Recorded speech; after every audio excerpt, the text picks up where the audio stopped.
सो ही guys, आज देखने वाले हैं क्लास 8 के इंग्लिश बुक पूर्वी के चैप्टर को जो है विजडम पेव्स द वे।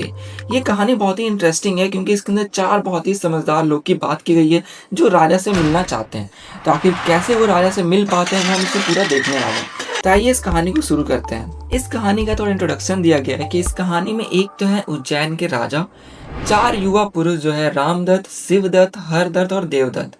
इसके बाद इसमें एक मर्चेंट है और दो सेंट्रीज यानी गार्ड्स हैं। इसका एक सेटिंग दिया गया है कि इस कहानी में कौन कौन से सीन्स हैं, जिसमें पहला सीन बताया गया है कि एक रोड दिखाया जाता है जो उज्जैन की तरफ बढ़ रहा है। दूसरा दिखाया जा रहा है एक राजा के दरबार का सीन, जिसके अंदर दिखाया गया हुआ है कि राजा का दरबार एडॉर्न्ड यानी बहुत ही ब्यूटीफुल टेपेस्ट्रीज यानी क्लॉथ से सजाए गए हैं पूरे उसके आसपास के जगह, टॉल पिलर्स, और वो बहुत ही डेकोरेटिव है वो पूरा राजा का रॉयल दरबार। तो ये बस एक सीन दिया गया हुआ है, तो इसमें क्या क्या देखने वाले हैं। तो यहाँ पे पहला सीन दिया हुआ है कि चार युवा पुरुष जो है रामदत्त, शिवदत्त, हरदत्त और देवदत्त, वो एक डस्टी रोड पर चल रहे हैं। और वो रोड कहाँ की है, तो वो उज्जैन की तरफ जाने वाली रोड है। वो सब थोड़े ट्रैवल वॉर्न यानी थक चुके थे, लेकिन वो पूरा रेजुलेट थे, यानी उन्होंने एकदम डिटरमाइन करके रखा हुआ था कि वो उज्जैन पहुंच कर आएंगे। उनकी नज़र सिटी पर टिकी हुई थी जो सामने उनको दूर दिख रही थी। धूप तेज थी, सूरज उनके सर के ऊपर था और सिटी का हल्का हल्का नॉइज उनके पास आ रहा था, यानी अब वो धीरे धीरे चलते हुए सिटी के पास पहुंच रहे थे। रामदत्त उसी वक्त अपना पसीना पोंछते हुए कहते हैं कि हम घर से बहुत दूर आ चुके हैं, पर अभी तक काम मिलने का प्रोस्पेक्ट हमें एल्यूड एल्यूड का मतलब होता है कि उन्हें कोई काम नहीं मिल रहा था। वो बात कर रहे होते हैं कि हम लोग अपने गांव को छोड़ करके आए हुए हैं बहुत वक्त से, बट हमें कहीं पर भी कोई काम नहीं मिल रहा है। तभी हरदत्त कहते हैं कि आखिर हमें कितना वक्त हुआ अपने गांव को छोड़े हुए। शिवदत्त कहते हैं कि मुझे लगता है 1 हफ्ते से ज़्यादा हो गया है, शायद उससे भी ज़्यादा समय हो गया है। तभी रामदत्त कहते हैं एग्जैक्टली 10 दिन हो चुके हैं, हर दिन पिछले दिन से ज़्यादा लंबा लगता है। यानी ये चार लोग हैं जो कि काम की तलाश में निकले थे, बट इन्हें काम मिल नहीं रहा होता है। देवदत्त इस पे कहते हैं कि एक बड़े स्कीम के लिए, यानी अगर कुछ बड़ा करना है तो उसके लिए 10 दिन तो बहुत ही कम है, और ना जाने हमें अभी और कितने रास्ते बाकी हैं चलना, यानी अभी पता ना कितना और समय लगेगा जब हम चारों को एक बिफिटिंग वर्क मिल जाएगा, यानी एक एप्रोप्रिएट ऐसा काम मिल जाएगा जो हम चारों के लिए सही है। तो रामदत्त से बोलते हैं कि अगर हम किंग ऑफ उज्जैन यानी राजा से मिलने गए उज्जैन के, तो हमें कुछ ना कुछ अच्छा मिल जाएगा। मुझे पूरा विश्वास है कि वो हमारे टैलेंट को समझेंगे और अपनी सर्विस में यानी अपने पास काम करने के लिए रख लेंगे। सिद्धेश्वर इस पे कहते हैं कि मैं तुम्हारी बात से एग्री करता हूँ। देवदत्त बोलते हैं कि बिल्कुल हमें यूनाइटेड यानी कि एकजुट होकर के एक साथ रहना चाहिए, इसी होप में, इसी तलाश में कि हो सकता है हमें कोई अच्छा काम मिल जाए जो हमारे योग्य हो। एक्चुअल में बात कुछ ऐसी रहती है कि ये चार इंसान बहुत ही तेज रहते हैं, तो ये सोच रहे होते हैं कि इनको इनके लेवल का काम चाहिए, यानी जितनी तेज है उनको उस हिसाब का काम चाहिए था, बट उन्हें मिल नहीं रहा था। इसलिए वो सोचते हैं कि अगर वो राजा से जाकर के मिलेंगे तो राजा उनको इनके हिसाब का काम दे सकते हैं। तो यहाँ पे वही बताया गया है कि हरदत्त वो रुक जाते हैं और सोचते हैं और कहते हैं कि राजा से मिलना इतना आसान तो नहीं है, हमें कोई स्ट्रैटेजी बनाना पड़ेगा इसके लिए। तो देवदत्त कहते हैं कि चलो पहले सिटी के गेट तक पहुंच जाते हैं, फिर वहां पर जाकर के विस्तार से ये चीज सोचेंगे। फिर वो चारों उस समय चल रहे थे, तभी रामदत्त की नजर पड़ती है नीचे ग्राउंड पर यानी धरती पर, और उस समय शिवदत्त भी नीचे देख रहे थे। तो बोलते हैं कि दोस्तों देखो, यहाँ से एक कैमल गुजरा हुआ है, ट्रैक बिल्कुल फ्रेश है, यानी अभी हाल फिलहाल में कोई ऊँट यहाँ से गया है इस रोड से। यहाँ पे होता ये है कि रामदत्त जो कि पहले से ट्रैक को देख रहे हैं, वो बोलते हैं कि चलो इस ट्रैक को देखते हैं, क्या पता हमें कुछ और भी क्लूज मिल जाए, यानी उस कैमल को लेकर के कि कैमल जो यहाँ से गुजरा है। चारों अब आदमी नीचे देखने जाते हैं ट्रैक पर। वो देखते हैं एकदम ध्यान से उस ट्रैक को जहाँ से कैमल गुजरा हुआ था, उसको स्क्रूटनाइज करते हैं, यानी एकदम गहराई से पूरा चीज देख करके समझ रहे होते हैं, डिटेल में सब कुछ चेक कर रहे होते हैं। रामदत्त फिर कहते हैं कि मैंने इस कैमल के बारे में कुछ अजीब देखा है। शिवदत्त बोलते हैं कि मैंने भी कुछ देखा है। हरदत्त कहते हैं कि मैंने भी कुछ स्ट्रेंज नोटिस किया है। और देवदत्त मुस्कुराते हुए कहते हैं लगता है हर किसी ने कुछ ना कुछ यूनिक देखा, पर मुझे ऐसा लगता है कि मेरा डिस्कवरी सबसे अलग है। यानी चारों लोग जो कि उस कैमल को के ट्रैक को देख रहे थे, जो रोड पे उस कैमल का पैर पर निशान था, उसी पैरों के निशान को देख करके वो बोलते हैं कि उन्हें कुछ ना कुछ पता चला है। हरदत्त कहते हैं कि चलो उस बड़े से पेड़ के नीचे बैठ करके सब डिस्कस करते हैं, लेकिन फिर वो एकदम से बोलते हैं रुको रुको, लगता है कोई बहुत जल्दी में हमारी तरफ आ रहा है। शिवदत्त आगे देखते हैं और बोलते हैं कि लगता है कोई मर्चेंट है जिसको कोई परेशानी है और वो इस तरफ आ रहा है। रामदत्त कहते हैं कि मर्चेंट ही लगता है, और उसकी काउंटेनेंस यानी कि चेहरे का एक्सप्रेशन देख करके लगता है कि कुछ बहुत ही इंपॉर्टेंट चीज उसकी खो गई है और हो सकता है कहीं वो अपनी ऊँट को ढूंढ रहा है। मर्चेंट दौड़ता हुआ इनके पास आता है, उसका पूरी साँस जो है वो पैंट कर रहा होता है, यानी फूल चुका होता है और बहुत परेशान लगता है। वो इनके पास पहुँच जाता है। मर्चेंट उस समय अभी ऐसे लगता है कि साँस उसका कम रहता है, वो बोलता है गुड डे काइंड सिर्स, मतलब उनको ग्रीट करता है। और तभी चारों बोलते हैं गुड डे ब्रदर, और मर्चेंट बोलता है कि मेरी मदद करो, मेरा कैमल एस्ट्रे यानी गलत रास्ते में भटक गया है, कहीं चला गया है, क्या आपने उसे देखा है? तो रामदत्त बोलते हैं क्या तुम्हारा कैमल एक पैर से लंगड़ा है? मर्चेंट बोलता है एकदम सरप्राइज होके हाँ बिल्कुल। शिवदत्त बोलते हैं क्या वो राइट आई से ब्लाइंड है? तो मर्चेंट बोलता है कि बिल्कुल, वो राइट आई से अंधा है। उसका हरदत्त बोलते हैं क्या उसकी टेल छोटी है, यानी पूंछ छोटी है? तो मर्चेंट एकदम और सरप्राइज होकर बोलता है एग्जैक्टली, तुमने बहुत सही तरीके से डिस्क्राइब किया। तो देवदत्त क्या बोलते हैं क्या उसको स्टोमेच पेन भी है? तो मर्चेंट एकदम से हक्का बक्का रह जाता है। वो बोलता है कि अरे चलो, किसी ने देखा तो देखा, बट इसे कैसे पता चला कि उसको स्टोमेच पेन है?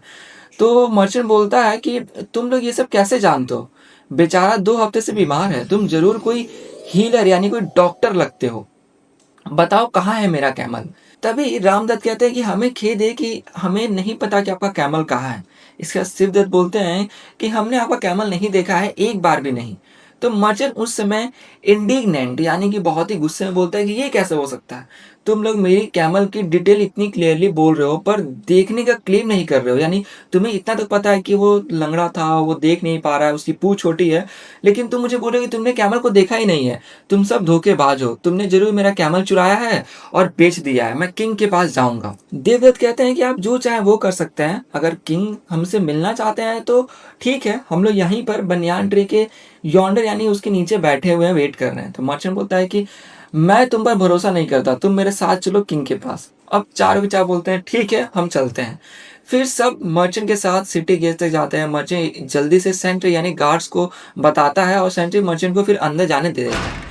अब यहाँ पे सीन 1 एंड होता है। सीन 2 में दिखाया गया है राजा के दरबार को। यहाँ पे नाम आपको बहुत ही कंफ्यूजिंग लग सकता है, तो उतना नाम पर आपको इंपॉर्टेंस देने की जरूरत नहीं है।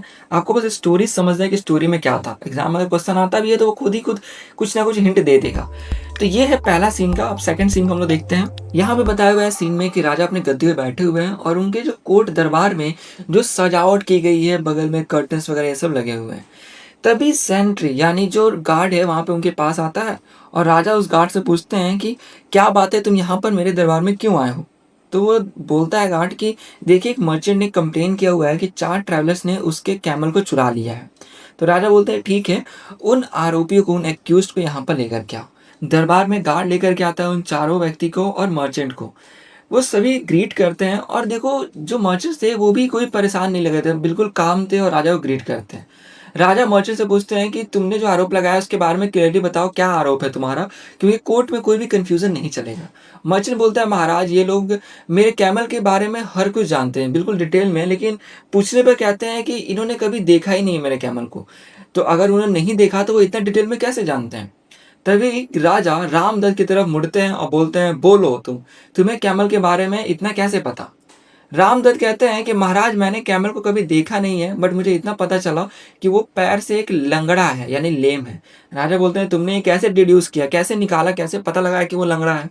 इसी पर रामदत्त कहते हैं कि मैंने देखा कि कैमल के 3 पैरों के निशान थे, उनका एकदम स्ट्रॉन्ग इंप्रेशन था, नहीं उनके मार्क अच्छे खासे थे, लेकिन चौथा पैर का निशान बहुत ही कम था। इसका मतलब कि वो उस पैर पे जोर नहीं दे रहा था, वेट अपना नहीं पड़ने दे रहा था, और इस वजह से निशान बहुत ही कम आ रहा था नीचे उस जमीन पर। इसलिए मैंने पता लगाया कि वो लंगड़ा है। राजा कहते हैं बहुत इंप्रेसिव, तुम्हारी आंखें काफी शार्प है। फिर वो शिवदत्त की तरफ देखते हुए कहते हैं कि तुमने क्या नोटिस किया? शिवदत्त कहते हैं मैंने देखा कि कैमल राइट साइड से ब्लाइंड था महाराज, यानी अंधा था राइट साइड से। किंग बोलते हैं ये कैसे पता चला तुम्हें? शिवदत्त कहते हैं कि उसने राइट साइड में जो पेड़ पौधे थे उनकी पत्तियां बिल्कुल भी नहीं छुई गई थी, जैसे मानो उसे किसी ने देखा ही ना हो। इसे पता चल रहा था कि वो राइट आई से नहीं देख सकता था और लेफ्ट में जो उसे पेड़ पौधे दिख रहे थे वो उसे खा रहा था। राजा मुस्कुराते हुए कहते हैं बहुत अच्छा, ये डिटेल एक नॉर्मल ट्रैवलर नहीं देख पाता। फिर हरदत्त से पूछते हैं, दूसरा जो इंसान था उससे, कि तुमने क्या देखा? हरदत्त कहते हैं मैंने देखा कि ट्रेल में छोटे छोटे ब्लड ड्रॉप्स थे, यानी कि जो रोड था उस पे बूंद थे खून के थोड़े थोड़े, जो मॉस्किटो यानी मच्छर के काटने की वजह से लगते हैं। अगर कैमल की टेल यानी पूंछ अगर लंबी होती तो वो ईज़िली पूँछ को हिला करके उन मच्छरों को भगा देता। लेकिन जो कि बहुत सारे वहाँ पर खून के तोते निशान थे, इसका मतलब कि वो अपनी पूँछ से मच्छरों को नहीं भगा पा रहा था, यानी उसकी पूँछ छोटी थी। किंग बोलते हैं कि तुमने इनसाइट यानी बहुत ही गहरी से ये सोचा है और तुम्हारी ऑब्जर्वेशन और जो डिडक्शन की शक्ति है वो बहुत अच्छी है। किंग देवदत्त की तरफ मुड़ते हैं, बोलते हैं कि और तुम्हारा ऑब्जर्वेशन क्या रहा? इसके बाद देवदत्त कहते हैं कि मैंने देखा कि कैमल के 4 फीट यानी आगे के पैर के जो निशान थे वो बहुत ही डीप एंड क्लियर थे, बट पीछे के पैर के निशान थोड़े धुंधले थे। इससे मुझे ऐसा लग रहा था कि जैसे वो पीछे के पैरों पर उतना जोर नहीं दे रहा था, वो उसे ऐसे खींच करके चल रहा था, यानी धीरे-धीरे आगे बढ़ रहा था जैसे-तैसे, जैसे मानो उसके पेट में कोई दर्द हो और वो दर्द की वजह से चल नहीं पा रहा हो और चलते हुए भी वो बहुत धीरे-धीरे चल रहा है, एकदम स्ट्रगल करते हुए। तो किंग इसके ऊपर कहते हैं कि एक्स्ट्राऑर्डिनरी, तुम लोगों ने कैमल को देखा ही नहीं पर फिर भी इतना इंटीमेटली यानी अंदर तक डिटेल में जानते हो। तुम्हारा रीजनिंग फ्लॉलेस था, यानी परफेक्ट था जो भी तुमने बताया। मर्चेंट की तरफ मुड़ करके वो बोलते हैं कि तुम्हारा आरोप बेसलेस है, यानी उस पे कोई बेस नहीं है, बिल्कुल गलत है। और राजा कहते हैं कि ये 4 लोग चोर नहीं है बल्कि विज़डम यानी बुद्धि वाले लोग हैं। और फिर राजा बोलते हैं कि जाओ तुम अपना कैमल ढूँढो और आगे से ध्यान रखना और किसी और को ब्लेम ऐसे मत करना। मर्चेंट चेसेंट यानी कि शर्मिंदा होकर के वहाँ से झुक करके चला जाता है। अब एक चीज़ ध्यान देना, यहाँ पर कहा गया है कि उसके पीछे के भी 2 पैर के निशान कम थे, जो कि देवदत्त ने बताया। बट पहले बताया गया था कि उसके आगे के मतलब जो 3 पैर हैं उसके निशान थोड़े ठीक थे, बट चौथा पैर का निशान बहुत ही फेंट था। तो ऐसा समझ सकते हो आगे के 2 पैर के निशान तो अच्छे थे। पीछे के 2 पैर के निशान थोड़े से हल्के थे, बट उसमें भी जो चौथा पैर था जिससे वो लंगड़ा था वो कुछ ज़्यादा ही हल्का होगा। इस वजह से यहाँ बताया गया है उस टाइप से कहानी को। आगे फिर कहा जाता है, किंग चार्ल्स से कहते हैं कि तुम लोगों ने एकदम इंटेलिजेंस दिखाया है, बहुत ही सूझबूझ दिखाया है, शानदार, और तुम्हारा जो ऑब्जर्वेशन है, जितने सही तरीके से तुमने सभी चीज़ को समझा, उस कैमल के बारे में जाना, वो ऑर्डिनरी नहीं है, यानी एक्स्ट्राऑर्डिनरी चीज़ है। ऐसे माइंड बहुत ही रेयर होते हैं, अनमोल होते हैं। मैं तुम्हें अपने कोर्ट में काउंसिल यानी सलाहकार बनाना चाहता हूँ, मैं उसका ऑफर देता हूँ तुम्हें। तभी रामदत्त आगे बढ़ते हुए कहते हैं कि महाराज ये हमारे लिए ऑनर यानी मान सम्मान की बात है, जिसकी हमने कभी सपना भी नहीं देखा था। सिद्धार्थ कहता है कि हम आपके ट्रस्ट के लिए बहुत ही हम्बल यानी विनम्र और ग्रेटफुल है। हरदत्त बोलते हैं कि ऐसे वाइस किंग के लिए सर्व करना हमारे लिए बहुत ही बड़ा प्रिविलेज यानी सम्मान की बात है। आगे देवदत्त बोलते हैं कि हम अपनी पूरी डेडिकेशन से काम करेंगे और हर मैटर में अपने इनसाइट और काउंसिल यानी कि अपना जो राय है वो जरूर देंगे। इसके बाद किंग अपने थ्रोन से उतर जाते हैं और कहते हैं तो पूरे किंगडम को बता दिया जाए कि आज से ये 4 नए एडवाइजर मेरे साथ हैं। तुम्हारा विजन उज्जैन पर चमके और सबको प्रोस्पेरिटी यानी समृद्धि दे, ऐसा वो किंग उनको कहते हैं। कोर्ट में अप्लॉज यानी तालियां का शोर तेज गूंज जाता है, चारों प्राउड और हम्बल महसूस करते हैं। उनका जर्नी ऐसे खत्म होता है जैसे उन्होंने सोचा भी नहीं था। तो ये था सीन 2 का एंड और इससे कहानी भी एंड होता है। तो यहाँ पे आउटरो में देखा जाए तो देखो दोस्तों, इसमें बताया हुआ है कैसे 4 लोग जो कि बहुत ही तेज थे, उन्हें उनके अकॉर्डिंग काम नहीं मिलता था, यानी वो जिस लेवल के काम चाहते थे वैसे। बट एट लास्ट वो जब मेहनत करते रह गए, कुछ दिन वो परिश्रम किए, ऐसे 10 दिन तक वो काम ढूँढते रह गए, लेकिन लास्ट में उन्हें उनके योग्य का जो काम होता है वो मिल ही गया। तो ये था इस कहानी में, मुझे ऐसा कुछ मोरल इसमें लग नहीं रहा है, क्योंकि इसमें तो चारों लोग बहुत ही तेज थे और उन्होंने अपने दिमाग का यूज़ किया था हर चीज़ को समझने में, और जिस वजह से राजा ने उनका ये जो क्षमता था, उनकी जो कैपेसिटी थी, इंटेलिजेंस को भी पहचाना। तो ये था पूरे इस वीडियो में। आशा करूँ वीडियो अच्छी लगी तो प्लीज़ लाइक कर दे, दोस्तों शेयर कर दे, चैनल सब्सक्राइब करना बिल्कुल भी ना भूलें।